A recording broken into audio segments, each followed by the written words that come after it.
Okay, let's see, let's get to our paper. Let's call to order the regular business meeting of the Board of Education for Monday, June 25th to order. If I could ask everybody to stand, please, recite the Pledge of Allegiance. I pledge allegiance to the flag of the United States of America and to the republic for which it stands, one nation, under God, indivisible, with liberty and justice for all. All right, we'll roll call, please. Jim Batson, Pat Rudy, Here. Lisa Hessel, here. Kevin Huber, Here. Scott Luce, Karen Lundstedt, Mac Thurman. Here. Okay, so we know Jim Batson, Scott Luce, and Karen Lundstedt absent for the record. And let's see, our agenda today, we will, in the communication section, we're going to add one thing for recognition. We have some student recognition tonight. We will open it up for public comment. We'll have the superintendent's report, which has a number of items.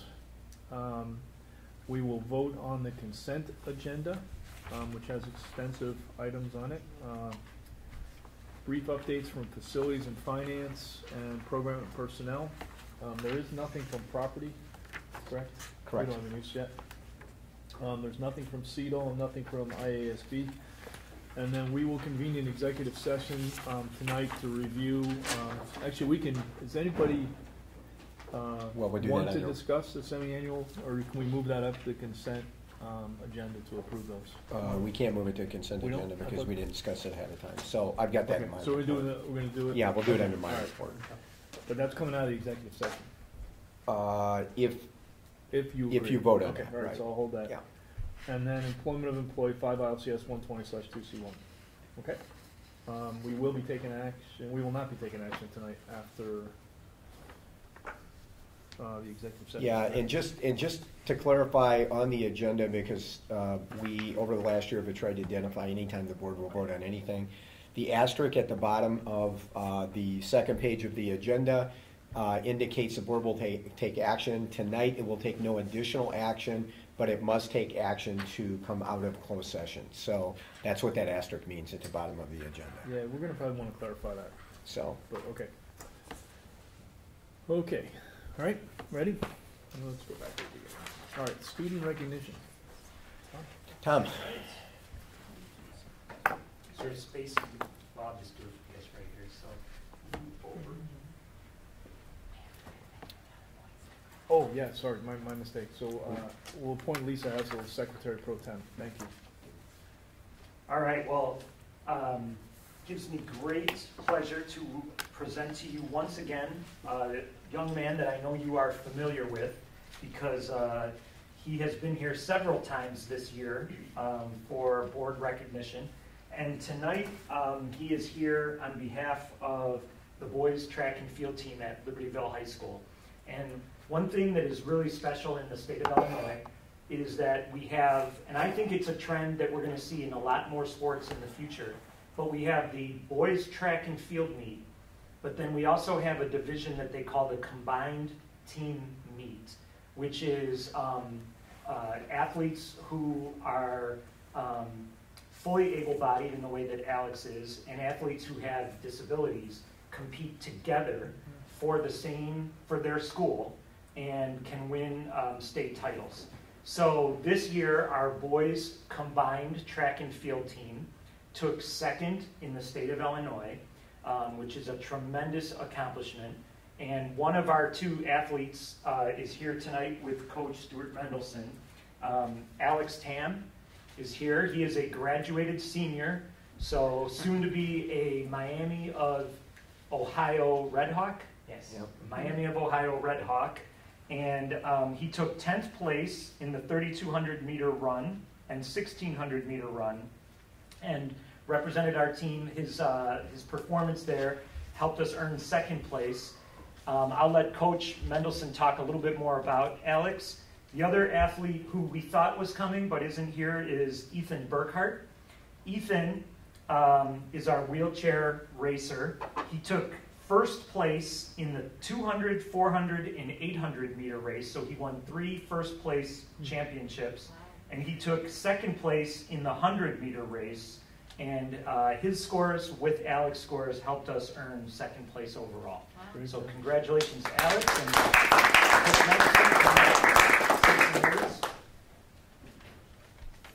thank you for having us. It is with great pride and honor to present to the board tonight Alex Tam and Ethan Burkhart. In addition to both their unparalleled athletic talent, Alex and Ethan are two of the most humble athletes I've coached, and their constant demonstration of character and sportsmanship to their coaches, fellow teammates, and competitors are the example everyone should follow. The success that both Alex and Ethan had at the boys track and field state meet helped bring a second place team combined trophy back to Libertyville High School. Ethan qualified for state in all 4 wheelchair events, the 100 meter, 200 meter, 400 meter, and 800 meter. On May 26th at Eastern Illinois University, Ethan took runner-up in the 100 meter but became state champion in the 200, 400, and 800 meter wheelchair races. Ethan did not only become state champion in the 400 and 800 meter wheelchair races, but is now the current state record holder in both the 400 and 800 meter wheelchair races. Ethan is not done with his quest to become even faster and better at his events. Last week, Ethan went to Arizona to compete at the Desert Challenge race, where Ethan competed against athletes around the world, including professional adult athletes. Ethan reached his personal best in the 200 with a time of 29:52. He achieved his personal best in the 400 with a time of 55:31, which is 2.5 seconds faster than his personal best. And Ethan also took 3rd place overall in the 800 meter with a time of 1:54.64, 3 seconds faster than his personal best from this year. With all that said, we still have Ethan for 2 more years at Libertyville High School, as he will only be entering his junior year.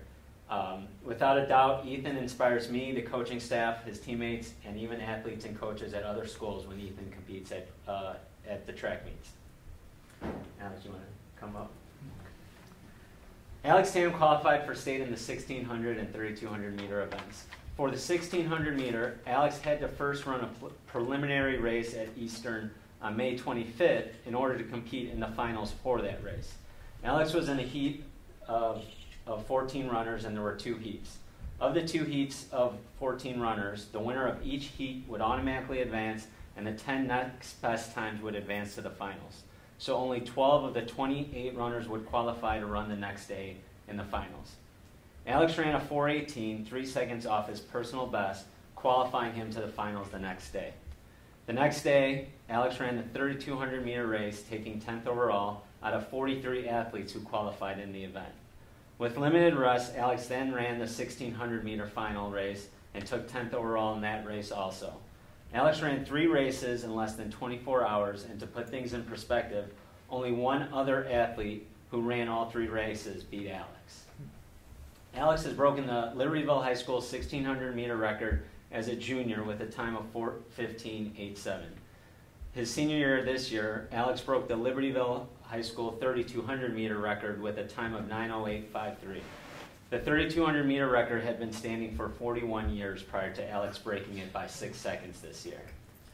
Alex has had an athletic and academic career at LHS for the ages, as we have recognized Alex for his success at state and cross country, his award of being all-state, all-academic, and today for his success at the state meet in track. Alex will be truly missed by everyone in the LHS community.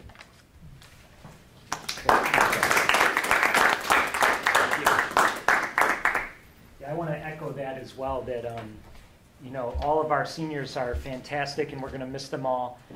Alex is the type of student that everyone in the school knows, and people who don't even know he's an athlete know him as an extraordinary student and scholar, or they just know him in the halls as just an extraordinarily kind, polite young man. He has made a huge impact on our school, and he will definitely be missed next year, that's for sure.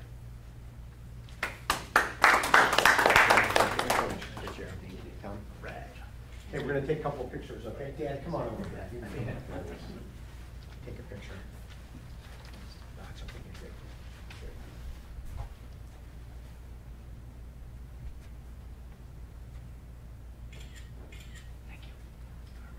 Thank you very much. Congratulations.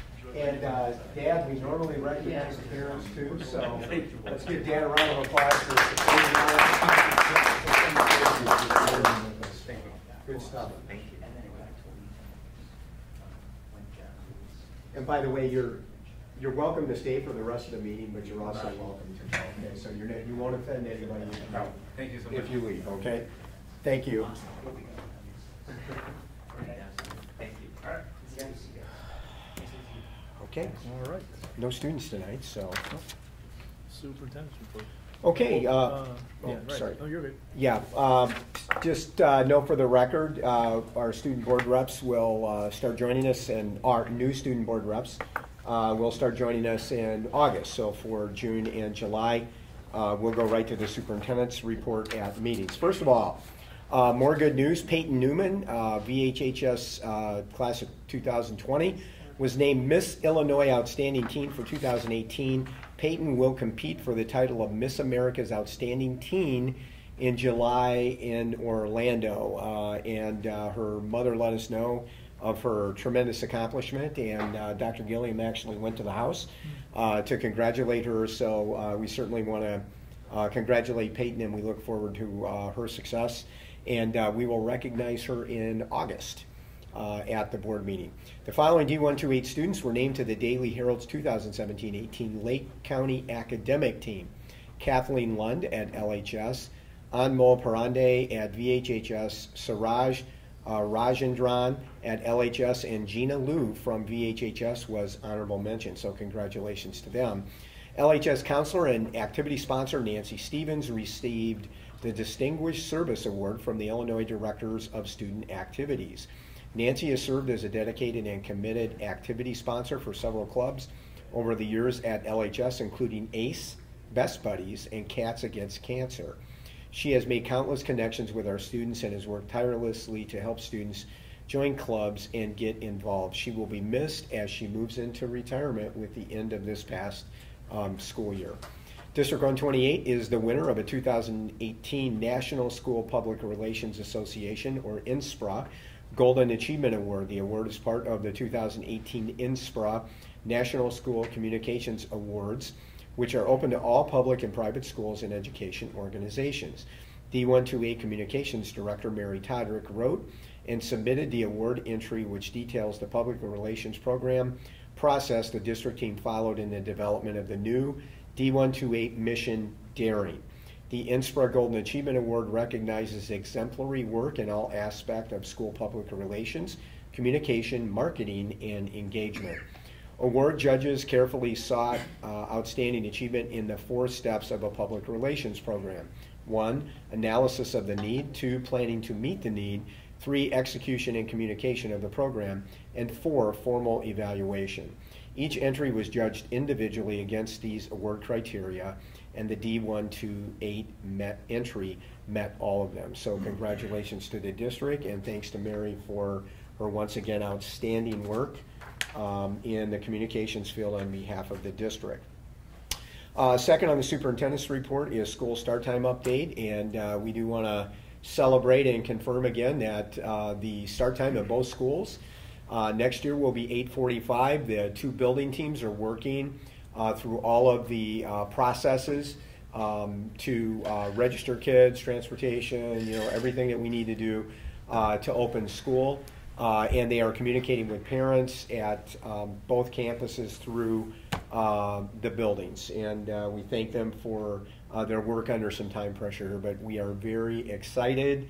And once again, the 1-year contract agreement with the union allowed us to do a memorandum of agreement on the school start time. So we want to thank the union as well for their partnership in that process. Next is LHS pool project update.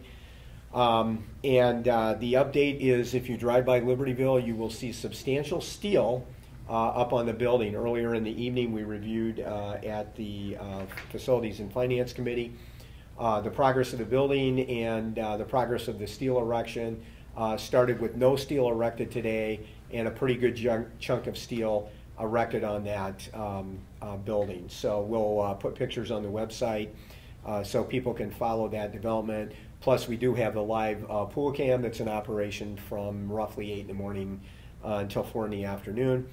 Just to emphasize again, we will with some of the weather that we've had, I think we've had roughly 5 inches more of rain than we normally have at this time of year.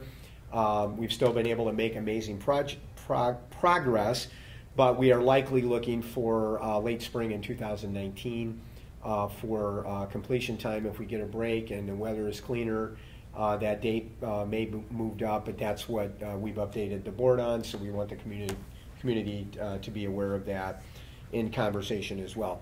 Tom Colentus joined the board for the earlier program Facilities and Finance Committee meeting, provided a brief update on LHS parking for FY19. And Tom, if you can just do a quick summary for the community and for the video, that would be wonderful. Certainly.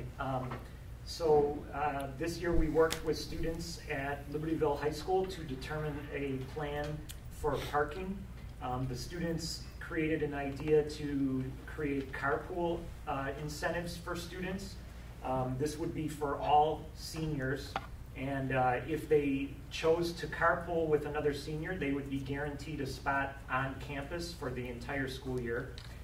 They would be given a designated spot that would be kind of a prime location, and they would be able to personalize their spot by painting the ground where they park with a message and design.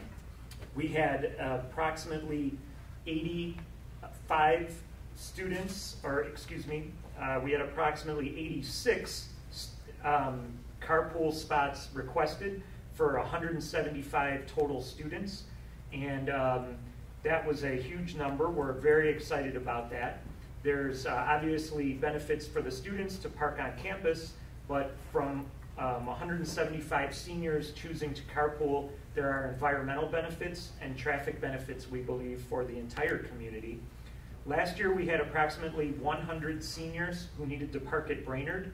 Because of the carpool incentive this year, we only have currently 18 seniors who need to park at Brainerd campus, and we'll be working with those students all year to see if there's a way we can eventually bring them over to the main lots. We will open Brainerd then on a first-come, first-served basis each day for juniors who wish to park. So we're very excited. The student idea of carpooling, our kids came together and wanted to do this. And it's not only going to affect senior parking, it'll affect juniors, and as we said, have environmental benefits and hopefully traffic benefits for the community as a whole. And as an addendum to that, there's also long-term parking solution that the board has been working on for the past year in the administration, together along with the Village of Libertyville. In fact, tonight, Associate Superintendent Brian Kelly, Board Member Scott Luce, our District Architect and Engineer, are at the Libertyville Village Plan Commission meeting in the next step of the process to approve our long-term parking plan. If approved, on the west side of the campus. If approved, we will pick up an additional 67 to 9 parking spaces on that west side of the campus, in addition to the 40 parking spaces that we will get back once the construction's done and we can do some asphalt work that were in existence prior to the construction of new pools. So that will significantly help parking not only on a day-to-day basis but also event parking as well, and will locate an adequate number of parking spaces around the new pool, the west gym, and some of the facilities that are on the west side of the campus. So beyond the Plan Commission tonight, the issue will be heard and then voted on by the Village of Libertyville Board of Trustees at an upcoming meeting. So we will keep the board apprised of that progress as we move through that. So any other questions from the board or anything the administration wants to add to that? So very exciting. Just, I don't think you asked for public. I realized that. I'll go back to that. Okay. So Thanks, that's all. with that heard, then we will move on to number 5 on the superintendent's agenda, and that is FOIA request. And we had one request this month, and to read that request into the record. We received a request on 5/30/18. The name of the requester was James Bachman from the Illinois Retired Teachers Association, Executive Director.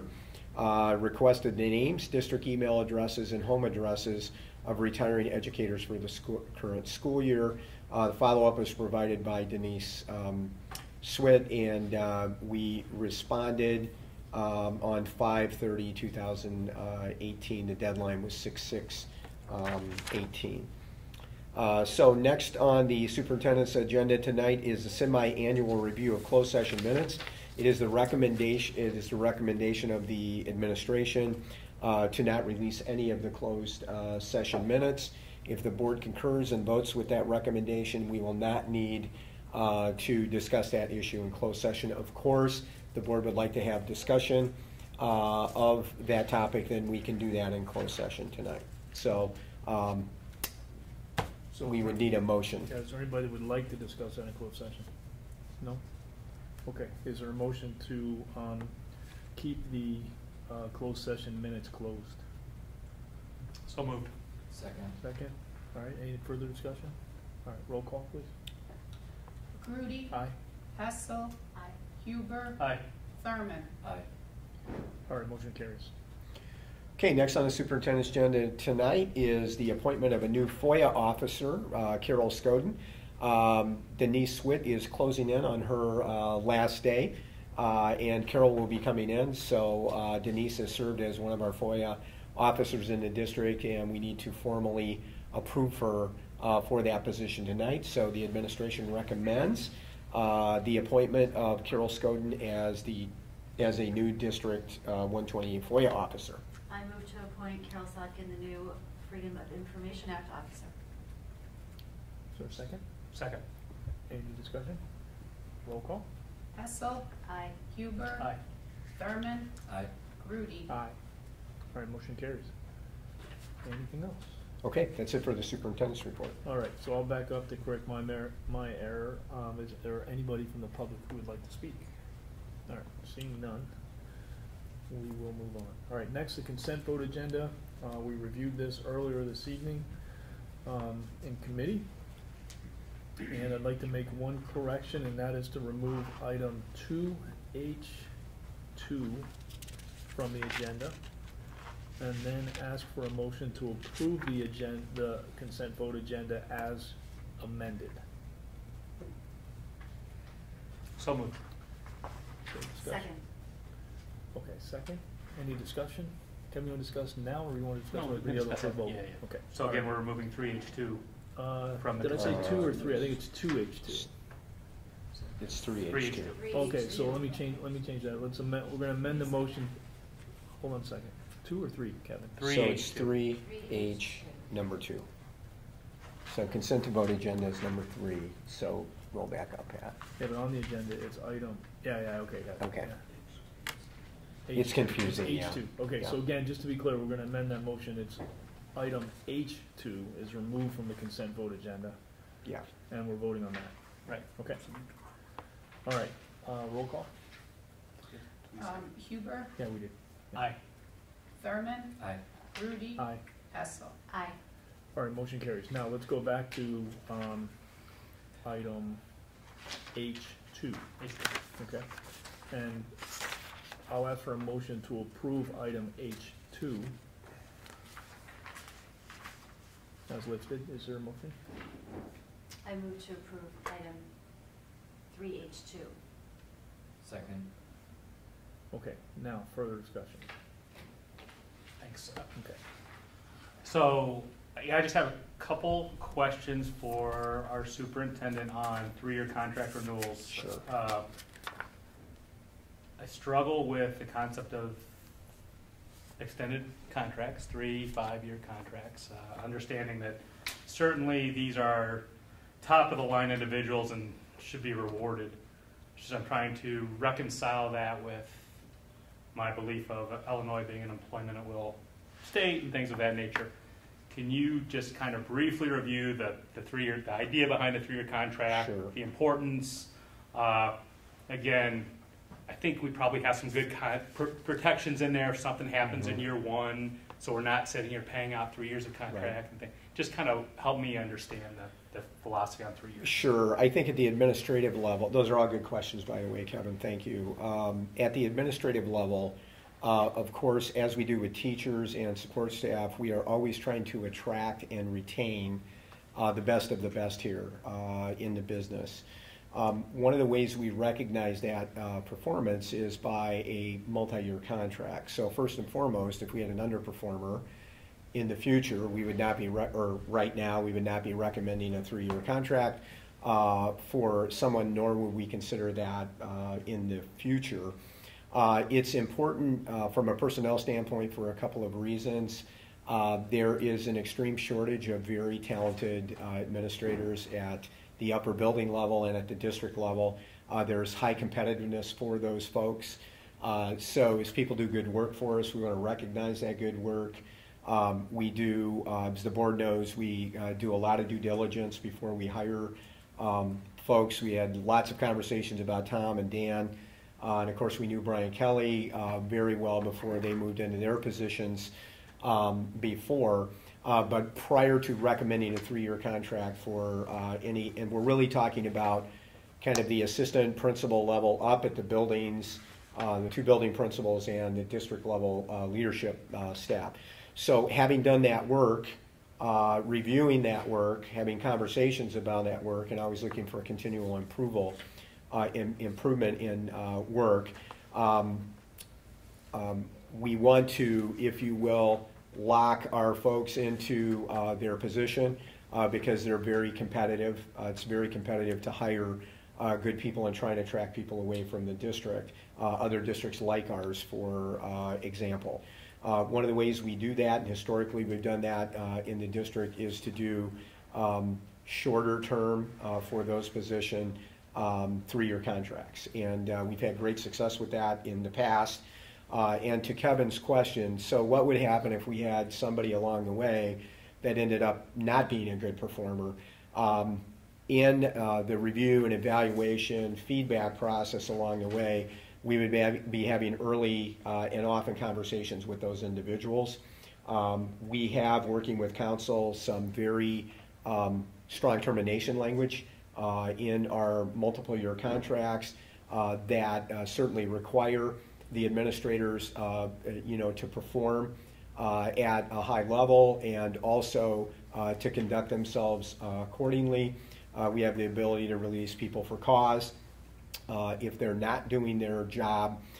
So there's a substantive process in place to ensure that people are along the way. So one of Kevin's other questions is, so what happens if we do bring somebody in, we've done our due diligence, and somehow it's not a good fit, or they run off the rails at the end of that first year, and we feel we need to move. That conversation would happen with that employee early in the year, and we would work toward a resolution where the employee would resign from the district, or if we needed to, we could go through a termination process if they weren't doing their job.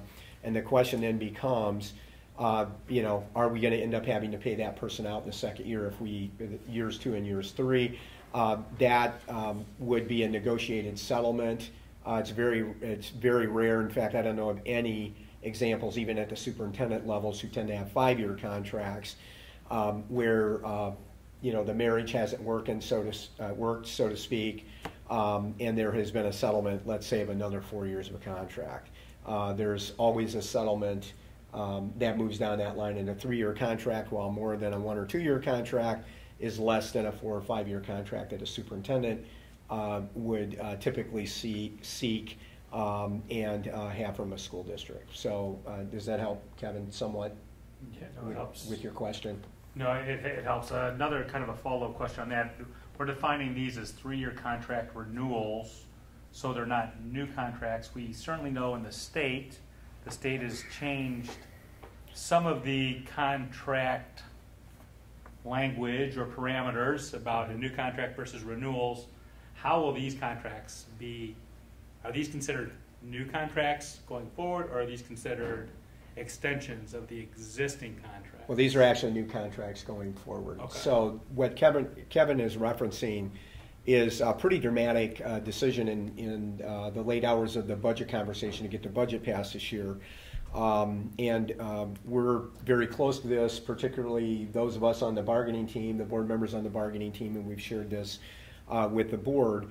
But as part of the budget agreement, pre-retirement raises on typically the last 4 years of employment are now limited to 3%.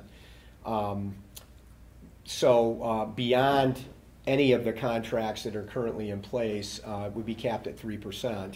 I can tell you, and Dan and I reviewed this earlier, that there's no 6% language in any of our multi-year administrative contracts except for the administrators who are currently on their pre-retirement contracts. Our administrative team, our upper-level administrative team, with a few exceptions, a couple of them sitting in the room tonight, are younger, and honestly, it'll be a number of years before they would qualify for that pre-retirement anyway, so we had the opportunity to leverage that. Now, in the teacher contract, the state, through conversation with our counsel, Lynn Himes, and the teacher retirement system, our current teacher contract will be grandfathered in because we reached a tentative agreement prior to the budget adoption.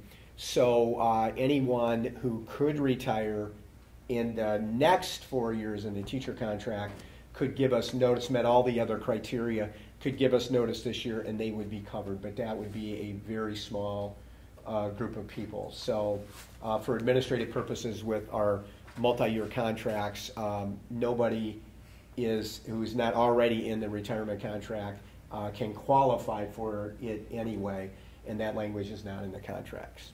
Dan, you verify that for me? Yep. So, and so that would be the response. And of course, that's been an issue that's received lots of attention statewide and lots of attention in the Chicago area, and certainly in our district, and something that we've talked about with the board a number of times in the past. So I think my last question Sure. would be, what is the downside?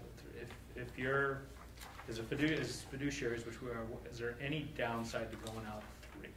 There, in my opinion and experience, in 26 years, I guess now, at multiple levels of administration, there really is no downside. You only put high performers on 3-year contracts, and if Tom doesn't mind me using him as an example, and Dan, we were able to hire actually, and again, I would put Bryant Kelly in that same class, except Brian came from inside, so we knew him. Tom and Dan were both high performers in their positions, and as the board knows, they've demonstrated that over and over and over again this year, as has Brian.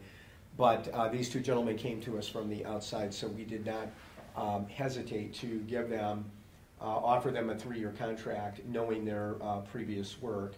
And really, Kevin, at the end of the day, it is a marriage of sorts. So it has to work for both parties for it to be successful. So it gives Dan and Tom, for example, coming in, the clarity of knowing that we've done our homework on them, we believe they're high performers, and we're going to give them a 3-year commitment. If that marriage doesn't work, we've got the tools, and frankly, they have the ability to leave with sufficient notice prior to the end of the school year. So in my view, there's really no downside if we continue to do what we've done historically here from a human resource standpoint in terms of our due diligence on the front side, working with our people in their growth, in the course of their employment, and then making decisions and moving forward. But we would have no one on this list that we had any concerns about, and if we did, they would not be on the 3-year list. All right, thank you for engaging me. Thanks. Okay. Any other questions? Any other questions? All right, so can I ask, well, we have a motion and a second already, right? Yes. All right, anything else? All right, roll call, please. Thurman, Aye. Grudy. Aye. Hessel. Aye. Huber. Aye.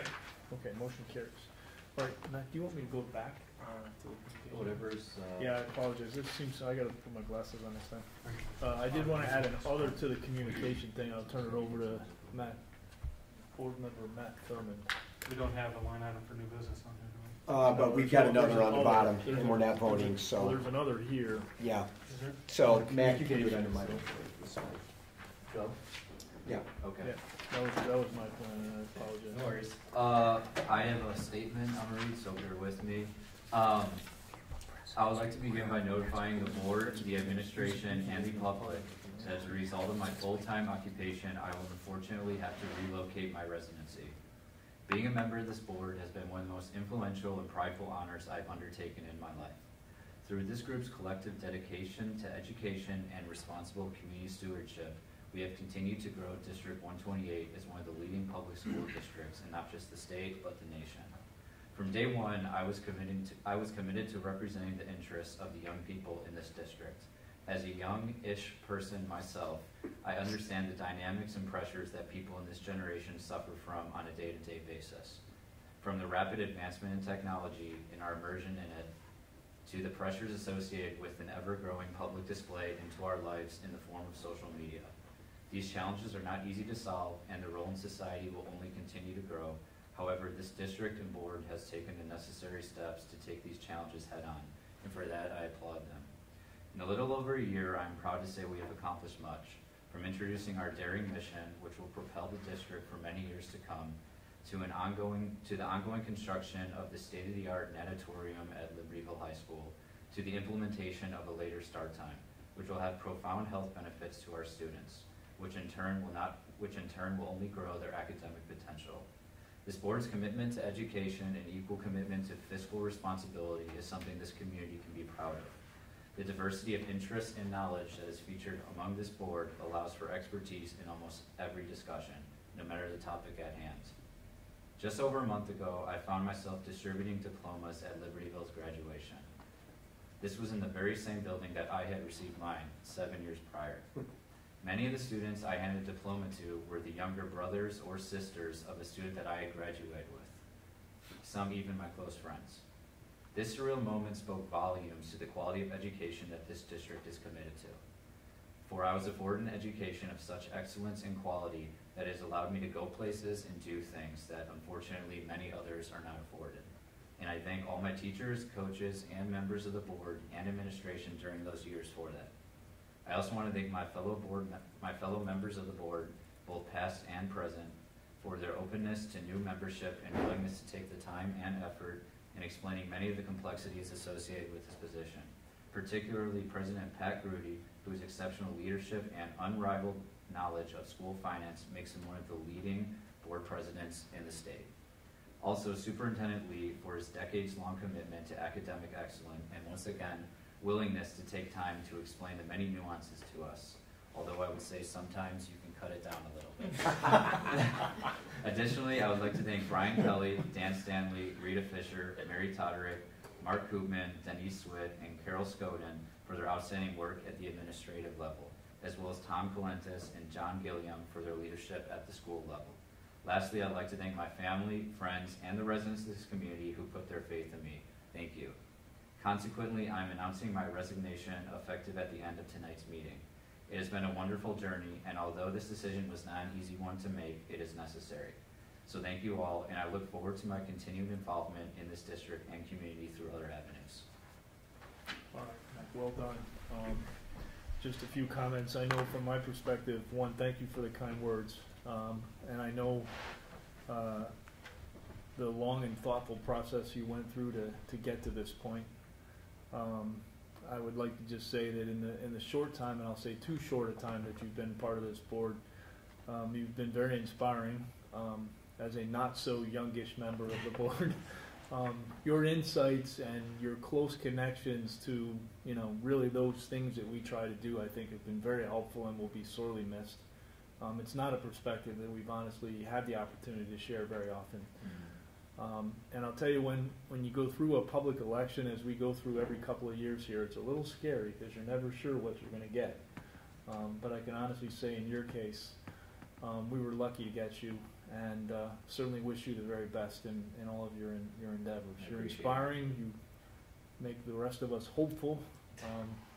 And I hope you do great things down in Chicago. Thank you. There's plenty to do. Yeah, absolutely. And Mac, I would just say on behalf of the administration, it was a pleasure to welcome you home again as a school board member, because as you and I have talked many times, I was here when you graduated in a role, so it was really cool to see that come full circle. You've been a very analytical and independent thinker on the board of a group of analytical and independent thinkers, and I think that's what makes this board, really good and a great board. And you've certainly added, just wonderful context to that. So appreciate everything, and I think mostly we would say, on behalf of the administration and teachers in the district, we're really proud of you. We're really proud of your work on the board, and we're really excited and happy for you with, your career adventure, and we know you're going to do great. And like we say to all of our retirees every year, no matter where you go, you're always welcome, back in District 128. So if we can ever do anything to help or assist you in the future, don't hesitate to ask us, because it would be an honor to do that. So thank you for your service to the board. Thank you. Okay. All right. Now, glasses back on. All right. Program and personnel, I believe, correct? No, hang on a second. Yep. I don't know, it was at the end of the Facilities and Finance Committee. Okay. Kevin, you gonna take that? Sure. All right. So earlier this evening, we had a Facilities and Finance Committee meeting, and we talked about many different things. First of which was the deferred revenue concept and the audited financial statements. I'll ask Dan to briefly explain what was discussed and what we're going to do. Yeah, just the conversation of in our annual financial reporting to look at deferring all of the property tax revenue rather than just a portion that we've done. So it's listed as an action item because we weren't sure at this point, but there's no action to take at this time for that. We're going to continue to explore that and bring it back in July. So we will not vote on that item. Correct. Okay. Potential item B is a resolution calling for a public hearing regarding the 2019 budget. Again, we'll defer to Dan on this to explain what's going on. Yeah, so just announcing and we'll be publishing in the paper the announcing the public hearing on the budget in August. I don't have the date in front of me, but it's in the hearing. And it's been on our board calendar as well. So Yeah, I think was it the 13th? I think it's the 13th. Mm-hmm. So, all right. Fund balance is always a. So do we need a motion on that one? Do we need the resolution? Mm-hmm. Okay. Yeah. Yes. All right. So I thought I recall the motion is to call for a public hearing on the fiscal year 2019 budget. This is the tentative budget. It's just a budget hearing. Okay. It doesn't qualify. So it's fiscal 2019 budget on August 13th. Yep. Right. So moved. Is there a second? Second. Roll. Any discussion? Roll call. Grudy. Aye. Hessel. Aye. Huber. Aye. Thurman. Aye. All right. Motion carries.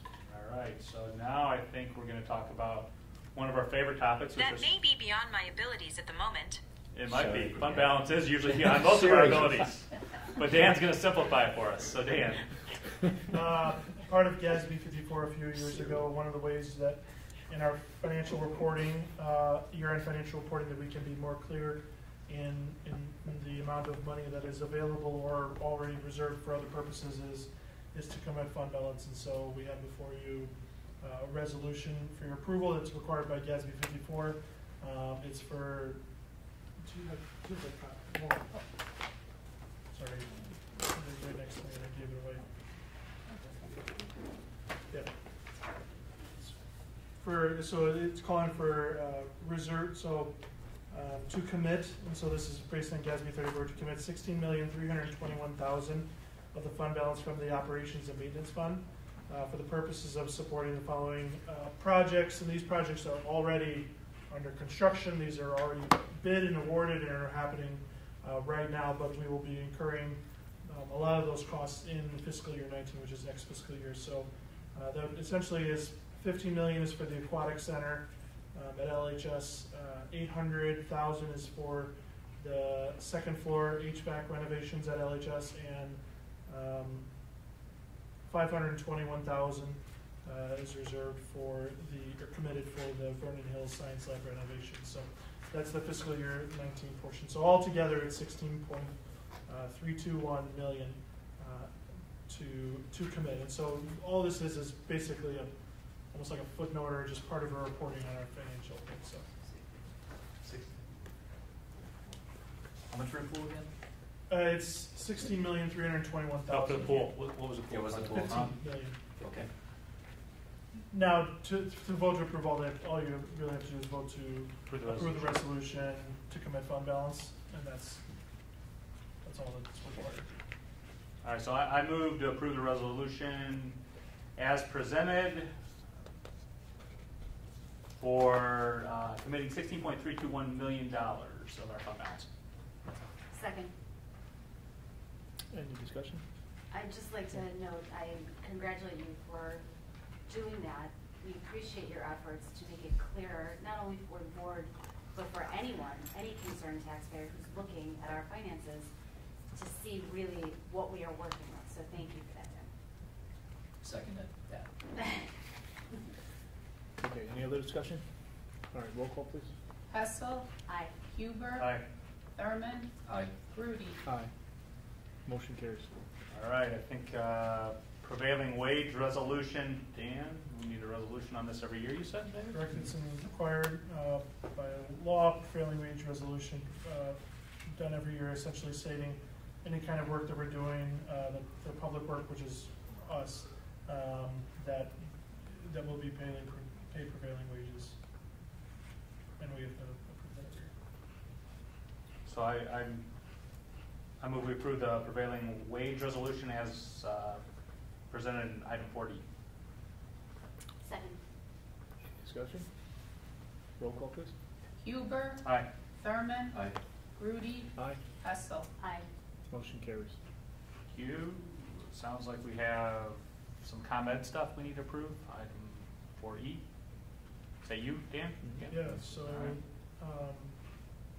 one of the projects kind of done in conjunction with the pool, but most of it is distinct from the pool, is putting in an ATO that will allow the LHS facility to be connected to more than one power grid, so that in case one of the power grids goes down, it will switch over and maintain power at that. So this contract is for to engage with ComEd to do that for the 629. And as we noted in the committee, there's additional work that's required because we have to put in the conduit and the piping in the ground. We're still working on pricing for that, so we've talked about kind of ranges for that to be, but that's something separate from this. How much was the comment though? Pardon? I'm trying to bring it up. I have it in. I thought you said 629. That wasn't 600. right. It's like 621, I believe. So I thought it was like 200. it's two. I'm sorry, maybe 261,000. Yeah. I need to bring it up. Yeah. Rather than Let's guess. bring it up and get it right. I know it wasn't 6. Maybe there was a 2 and a 6. Yeah. 261,000. Okay, that makes sense. 357.7. Okay. 261 what? $261,357.70.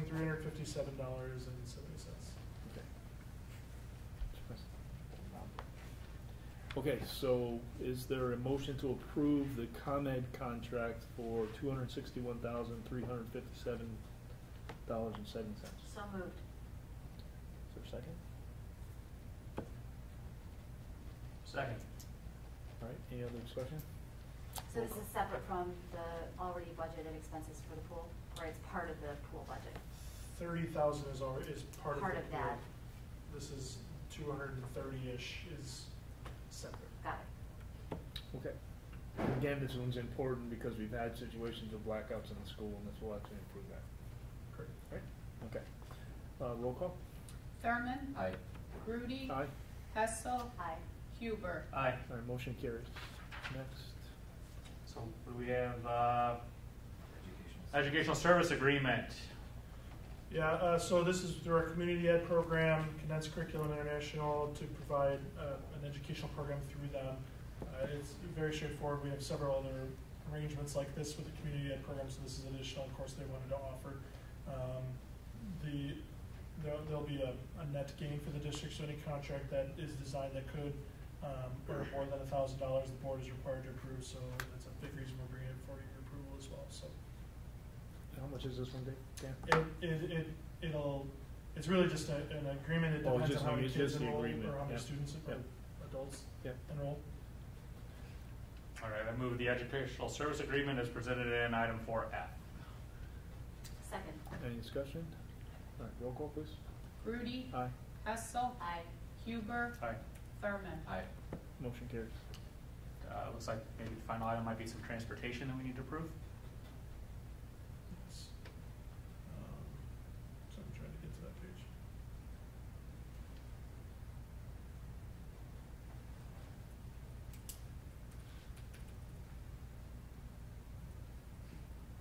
What page is this? Yes. So we, as we've talked in committees and other meetings, we chose to bid out services for special education transportation for the 18-19 year. We received 5 bids from American Taxi, City Care, Safeway, Topline, and Chain of Lakes. Per the school code, the bid is to be awarded first by considering the bidders able to provide safety and comfort for the students, stability of service, and any other things that we put in our requirements, and then the price. So to that, we're recommending the routes that the vast majority of the routes be awarded to City Care, as are outlined in there. There's many routes that are there. So the vast majority is to City Care. They're the contractor that we believe is able to provide the requirements of the school code at the best price. There are also routes that are awarded to Chain of Lakes because there's some specific specialized needs that they can provide that our students need, and so there's some routes that are awarded to them as well. Safeway and Topline, they appear to be able to provide the services, but their prices weren't as competitive as City Care. And finally, American Taxi, we are not recommending for approval due to service issues related that we've experienced this past year related to student safety,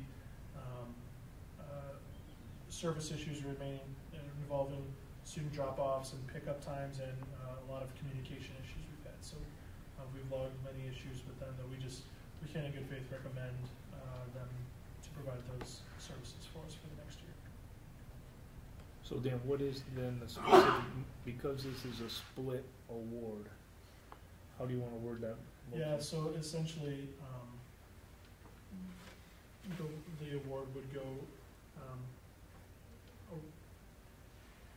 recommend awarding the bid for special education transportation services for the 18-19 school year to City Care for the vast majority of routes that are listed Specified for you, routes. and to Chain of Lakes for the routes that are specified. Okay. So we could say as noted in Yeah. the bid documents. Yeah. Okay. All right. I move to approve the special education transportation bid recommendation to the 2 providers as outlined in the Bid documents. bid documents. Second. All right. Discussion? Roll call? Hessel. Aye. Huber. Aye. Thurman. Aye. Grudy. Aye. All right, I think. Okay, that's it. Right? All right, program personnel, number 1, amended school calendar, 1 change. One change to reflect the new school start time of 8:45 a.m. to 3:25 p.m. Okay, so is there a motion to approve the amended school calendar noting the change in start times? I move to approve the amended school calendar to reflect the change in start time. Second. Any discussion? All right, roll call please. Huber. Aye. Thurman. Aye. Grudy. Aye. Hessel. Aye. All right, motion carries. Board policy changes, first readings. First reading on a number of policies in operational services, policy 480, accounting and audits. The policy footnotes and legal references are updated in response to ISB best practice recommendations concerning the prevention of fraud, waste, and abuse in the administration of grants covered by the Grant Accountability Transparency Act. The next 3 policies, policy 4140, policy 6120, policy 6230, are all updated with minor style changes to the language.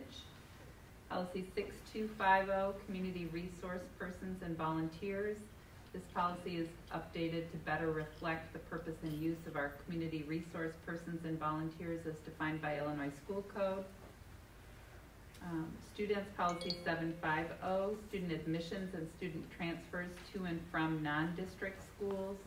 The policy is updated in response to Illinois School Code regarding a student's permanent record. And policy 7330, student use of buildings, equal access. The policy is updated to add language for non-curriculum related student groups that are not district sponsored in regards to equal access to the buildings. Okay, so no action needed tonight, we'll vote on those next month, right?